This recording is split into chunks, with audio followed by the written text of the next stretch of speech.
Vamos entonces con nuestro primer invitado de Pivotes, análisis de políticas públicas del Centro de Incidencia Pública Pivotes. Está aquí don Joaquín Sierpe, acompañado del director de incidencia, señor José Antonio Valenzuela. Muchas gracias, muy buenos días, señor presidente, por su intermedio a los demás senadores de la comisión y senadoras y a todos los aquí presentes. Mi nombre es José Antonio Valenzuela, yo soy director de incidencia de la Fundación Pivotes y antes de darle la palabra a Joaquín, que va a explicar nuestra visión respecto a la ley y al proyecto que estamos aquí comentando, me gustaría un poco contextualizar nuestra presencia aquí como institución, hablando sobre este tema tan importante. Pivotes es un centro de incidencia pública, nuestro propósito es visibilizar ciertas crisis que creemos que están afectando al país y promover ciertas políticas públicas y soluciones privadas para abordarlas. En ese contexto nos enfocamos en 4 áreas claves. Una de ellas, y la que nos convoca a estar aquí, es lo que llamamos la crisis de estancamiento económico que vive el país hace algunos años y nuestro llamado a activar un ciclo de crecimiento dinámico y sostenible, apoyado y sostenido en nuestras riquezas naturales. Nuestras riquezas naturales creemos que nos ofrecen ventajas comparativas y que se presentan como una oportunidad no solo de crecimiento económico y de creación de empleos de calidad, sino que nos permitiría asumir un rol de liderazgo en los principales desafíos globales que atraviesa la humanidad, como son la descarbonización de la matriz energética, la electrificación del transporte a través del cobre y el litio chileno, el uso incremental de agua salada para hacer frente a la escasez hídrica por la que atraviesa el país y, por supuesto, la transición a una alimentación más saludable y menos contaminante a través de la acuicultura nacional, donde el borde costero chileno es fundamental. Se proyecta que para 2080 la demanda global de proteína haya crecido en más de 2.000 millones de personas y Chile tiene una oportunidad y una responsabilidad de proveer alimentos marinos saludables y con bajas emisiones y con bajas emisiones de gases de efecto invernadero y eficiente en uso de suelos, y eso implica un consenso en que la industria acuícola debe crecer. Sin embargo, esta oportunidad y esta responsabilidad está en grave riesgo, creemos, por problemas de diseño y aplicación de la ley Lafkenche. Y nosotros desde Pivotes nos hemos propuesto respaldar con datos y evidencia los impactos no previstos en su momento de diseño y de aplicación de esta ley y proponer propuestas concretas de modificaciones legales que permitan corregirlos. Y en eso Joaquín Sierpe, analista de políticas públicas de Pivotes, va a explicar el trabajo que hemos venido haciendo, nuestra visión del proyecto de ley y algunas propuestas para complementarlo. Muchas gracias. La palabra al señor Sierpe. Muchas gracias, presidente. Gracias a los senadores y senadoras presentes hoy. Para nosotros, como bien decía José Antonio, un gusto poder estar acá. Hemos estado trabajando una buena cantidad de tiempo en la ley Lafkenche, así que feliz de mostrar lo que hemos averiguado y nuestra investigación hasta el momento y además poder comentar el proyecto de ley en cuestión. Me gustaría partir con un par de datos, más que nada en honor al tiempo, verlos lo más rápido posible, de qué hemos hallado en Pivotes respecto a esta ley. Esta ley nosotros creemos que el diagnóstico principal que nosotros tenemos es que hay un problema de incentivos, de los incentivos que están puestos a solicitar espacios costeros marinos para pueblos originarios, que como bien sabrán es la principal consecuencia y mecanismo de acción de los ENPO. El plazo temporal es algo que es bien importante, por dar un ejemplo, hasta que se publica el decreto de destinación marítima de los ENPO, no debería pasar más de un año. Sin embargo, esto, según datos de Subpesca y CONADI, está promediando 6 años de tramitación. Solamente la verificación del uso consuetudinario, palabras simples, la verificación del uso consuetudinario, ver que la comunidad que está solicitando, o las comunidades que están solicitando, efectivamente hacen uso y han hecho prácticas que son manifestaciones de su cultura en ese espacio, está demorando 2,15 años. Pero la ley nos dice que tiene que demorarse un mes el plazo para que el informe de verificación de uso consuetudinario sea emitido. Durante todo este tiempo aplica la principal consecuencia que tiene pedir un ENPO, que es que cualquier otra solicitud que está en la zona, solicitud de concesiones marítimas, solicitudes de concesiones de acuicultura, solicitudes de área de manejo, están suspendidas. Entenderán la incertidumbre que eso implica para la inversión, pero también que implica para los pueblos originarios que legítimamente buscan defender el uso que le dan al borde costero toda esta cantidad de años, a pesar de que la ley indica lo contrario. ¿Cuál es el problema? Dar un par de ejemplos prácticos de lo que ha ocurrido debido a estas paralizaciones y la extensión que han tomado todas las solicitudes de ENPO que existen actualmente. 1/3 de las solicitudes de concesión de acuicultura a nivel nacional, estamos hablando de 519 solicitudes, están suspendidas por la ley Lafkenche porque se sobreponen con espacios de ENPO en tramitación y casi 900 solicitudes de concesión marítima corren la misma suerte. Todo esto igualmente según datos de la Subsecretaría de Pesca y Acuicultura. Podríamos poner esto de forma más gráfica para que se note cuál es el problema y la extensión de lo que estamos hablando.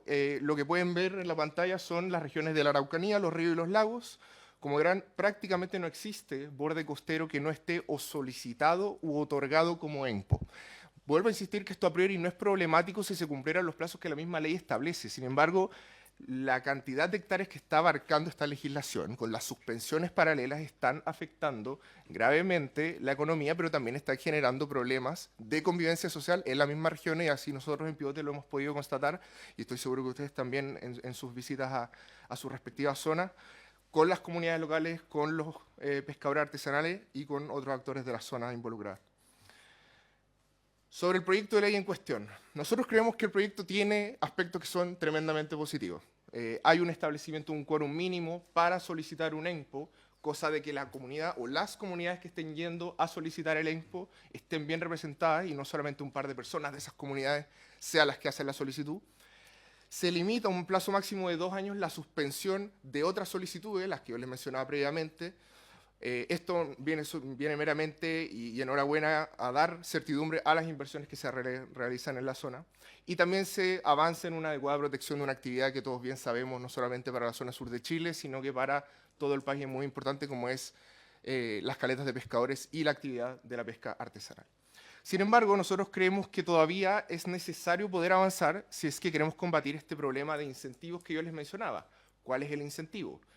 Hoy en día es muy fácil pedir espacios costeros de pueblos originarios, es muy fácil que la extensión de estos espacios sea muy amplia, muchas veces hablamos de cientos de miles de hectáreas, y la consecuencia de pedir solamente un ENPO es tan gravosa que se ha utilizado, y eso está constatado en distintas instancias, para, por ejemplo, frenar proyectos de inversión o para frenar otras solicitudes en la zona.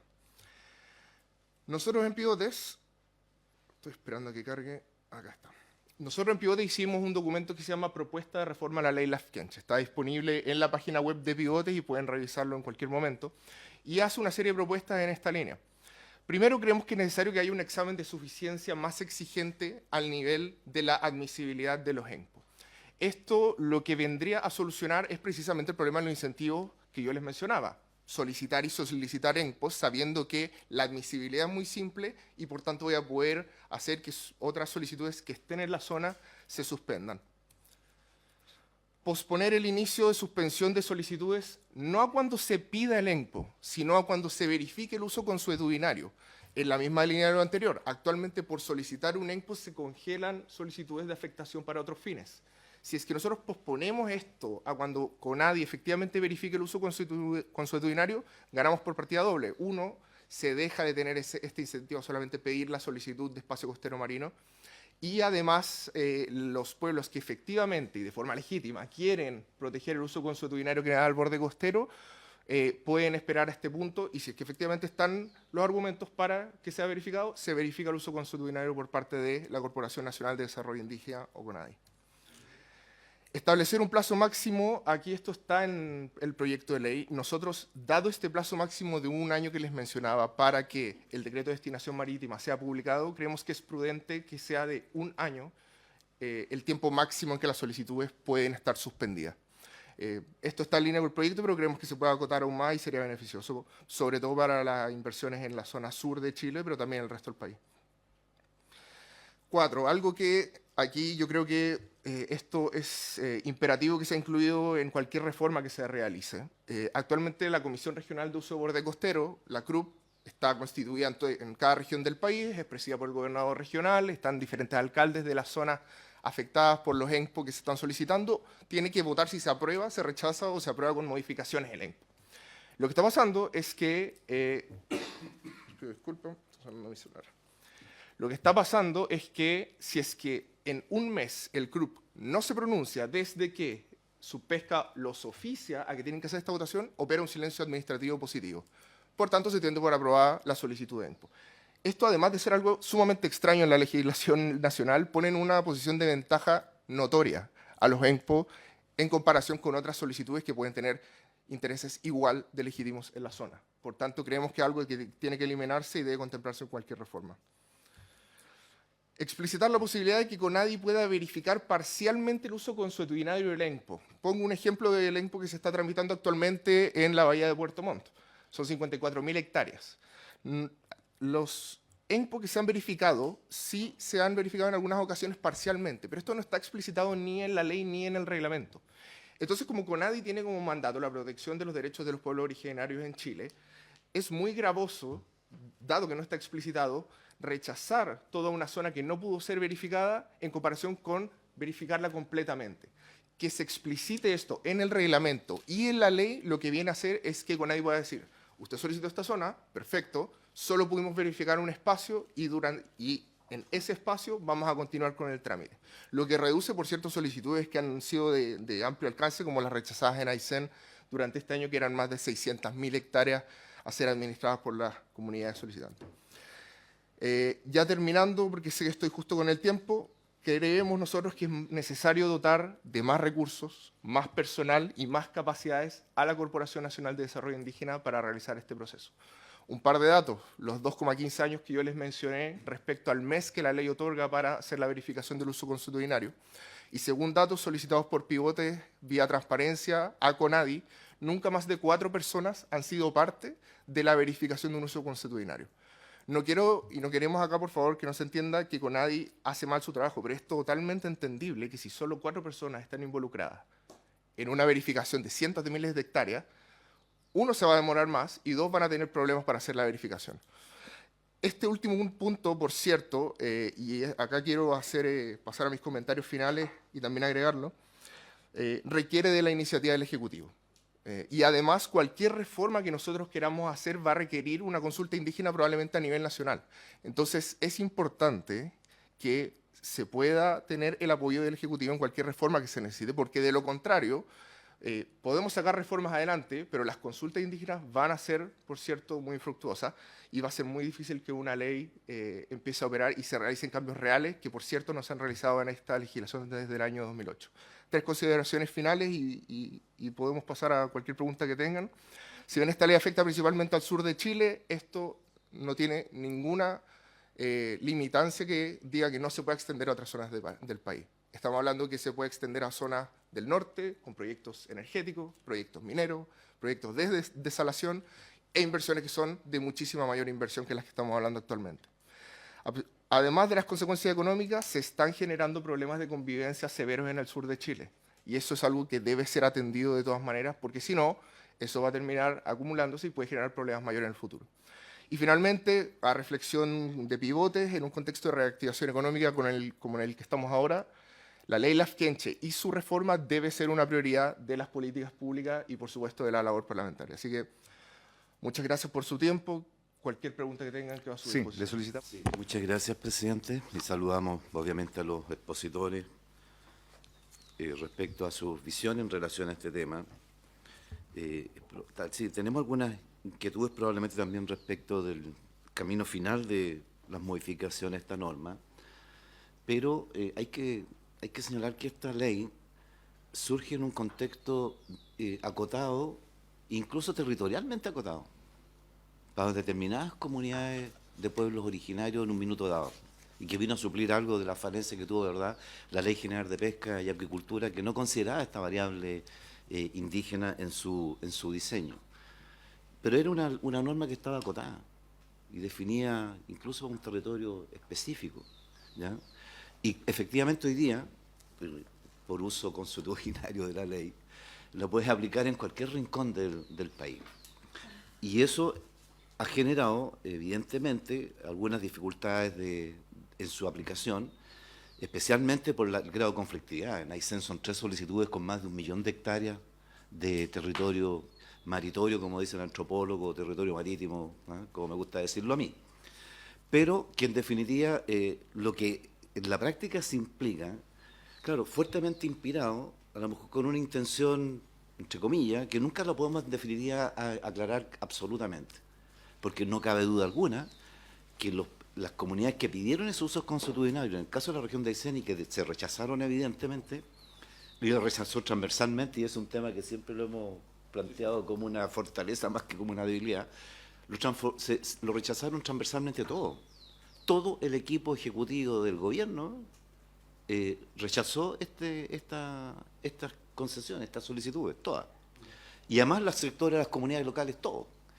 pero además estaba fuertemente rechazado por propias comunidades indígenas. Y aquí una opinión para el antropólogo respecto al tema de los usos consuetudinarios, porque ¿cómo es posible? Claro, ustedes señalan, Pivote señala que CONADI, con la cantidad de personal que tiene, es imposible hacer frente a un desafío de esta naturaleza, y no me cabe la menor duda que no recorrieron el litoral de Aysén, ni yo lo he hecho, ¿ya? Que lo hemos recorrido, te digo, hasta en botes Zodiac, todo el sur de la península de Taitao, nos hemos metido por cuantos fiordos y canales, que es imposible, ¿ya? En el tiempo y con las capacidades de recursos humanos que se tiene. Pero por otro lado, independiente de todas esas limitaciones, sí aprobaron el uso consuetudinario. Entonces, evidentemente que estamos ahí frente a una situación de conflicto que generó un problema bastante serio con las comunidades, con otros pueblos originarios, que dicho sea paso, no hay bueno, no va a ser tan duro, pero la historia indígena de la zona costera austral es radicalmente distinta desde el punto de vista antropológico, como podría decir nuestro académico Álvarez. Entonces nos encontramos con un conflicto al final donde choca con otras comunidades, choca con los propios pescadores artesanales, choca con todas estas limitaciones de los tiempos. Entonces evidentemente que estamos frente a un problema de que me da la impresión de que esta ley va a tener que ser objeto de una revisión más profunda, estimado representante de la subsecretaría, porque nos va a transformar en una camisa de fuerza donde, claro, se salvan una, pero siguen detrás ante las facilidades para la petición, presentándose otra, simplemente, y entrando en una tramitación que pudiera frenar. Yo soy geógrafo de profesión, me gusta el medio ambiente, pero creo que no le podemos poner candado a las regiones. También tenemos un objetivo superior mayor, que es el desarrollo armónico, con todas las salvedades que uno tiene que tomar. Y yo creo que desde el punto de vista de la academia, es súper importante poder conocer esta visión respecto de cómo, hasta dónde estos usos consuetudinarios tienen una contraparte objetiva en el territorio marítimo, y desde el punto de vista del proceso de tramitación de la norma, creo que cada vez que entramos en esta discusión entramos en temas más profundos de la norma, y eso me preocupa un poco, porque lo que estamos presentando, que usted es el autor principal, que patrocinamos estas indicaciones, son súper aterrizadas, aspectos súper específicos, concretos, para terminar o evitar la incertidumbre que se produce precisamente con los plazos de tramitación. Muchas gracias, presidente. Senadora Loreto. Sí, muy breve. Agradecer las presentaciones de ambos, tanto los representantes de Pivotes como de la Fundación Pivote, como también de el académico de la Universidad Austral. Que bienvenido sea, que no tengamos siempre las universidades centrales nomás representándonos. Dos cuestiones de base. Agradecemos las presentaciones, pero soy de aquella, como senadora hoy día, diputada ayer, que cree que la institucionalidad merece revisión cada cierto tiempo. Y sin duda que el aparataje del Estado no se puede comparar con el aparataje de un privado o de empresas privadas que cuentan obviamente con otras formas de financiamiento y con otras acciones y desafíos que son distintos a los que el Estado tiene. Y eso para nadie es una duda. Lo vemos a propósito de la permisología, lo vemos ahora, como ustedes señalan, en la cantidad de funcionarios que pueden acceder a la revisión de un permiso o a la tramitación de aquel. Pero mi tema de fondo es, hechas esas consideraciones y conociéndolas, por cierto, mi pregunta, y ustedes lo señalan en su presentación, digamos, de la Fundación, no pretenden tener una neutralidad ideológica, y es bastante entendible que así sea, puesto que quienes forman parte de su fundación particularmente son grandes empresarios del país. Entonces, mi pregunta obviamente tiene que ver en que si nosotros generamos esa consideración, hacemos carne, que me parece también atingente lo que señala el proyecto de ley, que haya zonas exclusivas que no serán tocadas en estas modificaciones, los plazos y otras que establece el propio proyecto. Pero la pregunta es más bien de fondo. Si ustedes generan como desafío, ¿cierto?, que esto genera un impedimento de desarrollo económico, si tuviésemos, en este caso, las habilitaciones, los permisos tramitados en tiempo hábiles o en tiempo, digamos, eficientes, por así decirlo. La referencia en ese desarrollo económico a perspectiva de Pivote, ¿en qué se tendría que traducir? Teniendo ya, digamos, resuelto a quienes les concedemos estos permisos, a quienes no, y por el lazo de tiempo. A su juicio, ese borde costero o esa habilitación costera desde el punto de vista del desarrollo económico, ¿cuál sería para ustedes como fundación la propuesta que habría para ese desarrollo? Y lo segundo, obviamente, que nosotros tenemos que entender que los desafíos del mundo, sobre todo en lo que significa nuestros océanos, nuestros mares, tiene que ver con un equilibrio que quisiéramos fuera más perfecto. ¿De qué manera ustedes también aportan como fundación a ese reconocimiento, digamos, en el tema de la sustentabilidad en materia de pesca, y cuáles son los desafíos que ustedes también tienen para aquellos fines, sobre todo en las comunicaciones con las comunidades que son indígenas o pueblos originarios que tienen uso, en donde obviamente ustedes han hecho, me imagino, estudios, que también es importante conocerlo. Eso, presidente, gracias. Muchas gracias. Yo quisiera también hacerle una pregunta al señor antropólogo en particular. La de pivote me quedó bastante claro, pero al señor antropólogo, dos o tres preguntitas. Perdón, al señor antropólogo, dos o tres preguntitas que quisiera realizarle. Desde su punto de vista, ¿cuál es la importancia cultural y simbólica del mar para las comunidades lafkenche en el contexto de la ley lafkenche? ¿Cuál es su visión de cómo ha impactado la ley lafkenche en la relación entre las comunidades lafkenche y el Estado chileno? ¿Y qué desafíos enfrentan las comunidades en la implementación de la ley? Toda vez entendiendo que claramente hay situaciones diversas, y aquí lo hemos reconocido. Hay EMPO que han funcionado de manera bastante positiva, y hay otras en donde efectivamente hay elementos que son muy preocupantes, que tienen que ver con presiones económicas para desafectar áreas, es decir, mal utilizando una ley que tiene un buen origen. Le damos 5 minutos a cada uno porque después tenemos los 10 minutos finales por el tema de la ley de cabotaje, así que vamos a darle 5 minutos primero a Pivotes y después 5 minutos al señor antropólogo. Sí, muchas gracias, presidente, y gracias por preguntas muy interesantes. Voy a partir con la pregunta del senador Núñez. Efectivamente, es una pregunta desafiante que escapa un poco el propósito de esta sesión, saber cuál es la razón que hay detrás de la ralentización de la economía chilena, del estancamiento que se ve desde principios de la década pasada y a lo largo de esta. Yo creo que es algo complejo, difícilmente lo vamos a poder acotar acá, pero como Pivote sí tenemos una visión. Nosotros creemos que, al menos en lo que se refiere a este tema, porque hay otros, nosotros hemos dejado de aprovechar nuestras ventajas comparativas, hemos tenido hemos estado un poco complejados con seguir una industria que aprovecha sus ventajas comparativas. La hemos muchas veces estigmatizado como una economía poco compleja, que se dedica a vender palos, piedras y frutas, y que en el fondo nuestra expertise en materia minera, nuestras oportunidades en materia de acuicultura, lo que se hace en materia frutícola, fuera una cosa más para avergonzarse que para estar orgullosos. Que la innovación, la investigación y el desarrollo tienen que venir exclusivamente en otras áreas de la economía, cuando la verdad es que la investigación, la innovación y el desarrollo pueden perfectamente también estar apalancadas en estas industrias en las que Chile tiene ventajas comparativas y donde existe. La minería chilena es extremadamente compleja, no es una cosa simple, y al mismo tiempo se lo ha logrado transformar en una minería que contamina menos que otras y que sus competidores en el resto del mundo. El litio chileno es mucho menos contaminante que el litio australiano, por ejemplo. Y nosotros creemos que en ese sentido y en este ámbito acotado de lo que explica el crecimiento económico del país, tenemos que aprovechar nuestras ventajas comparativas, que es nuestras riquezas naturales, y al mismo tiempo otras áreas relacionadas con las características geográficas que tiene nuestro país, que nos permiten un potencial enorme en materia de energía, en hidrógeno verde, en desalación y un largo etcétera. Y ahí hay muchos otros temas que están afectando. Por cierto, la dificultad de permiso en la que Pivotes también trabaja, y eso tiene que ir acompañado por una sofisticación, por acercar la ciencia a la actividad económica, pero eso no quiere decir que tiene que estar fuera de las riquezas naturales. A nivel de nuestras ventajas comparativas se puede sofisticar mucho más nuestro quehacer industrial aguas abajo, y nosotros creemos que Chile lo está haciendo y eso tiene que fomentarse.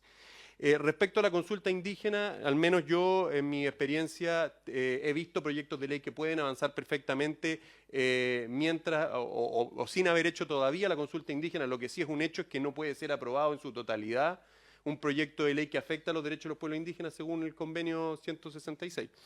En tercer lugar, respecto a las limitaciones ambientales, nosotros, y acá coincidimos con el antropólogo, el otro invitado, Álvarez, no abogamos por la derogación de esta norma, no creemos que no deben existir ENPOs, creemos que los intereses de los pueblos indígenas y de las comunidades de que se respeten sus usos consuetudinarios son muy legítimos y esta ley correctamente los protege. El tema es que hay muchos intereses respecto al uso del borde costero y esta ley ha generado incentivos que generan un equilibrio que no es adecuado, un equilibrio que genera incentivos altos a sobrepresentar, a pedir excesivas hectáreas, a que el uso se pueda usar no por comunidades indígenas, sino que por otros tipos de intereses que quieren frenar proyectos, y eso en la práctica se da por un diseño legal que no es correcto y también por problemas de aplicación de la norma, como los que comentó Joaquín.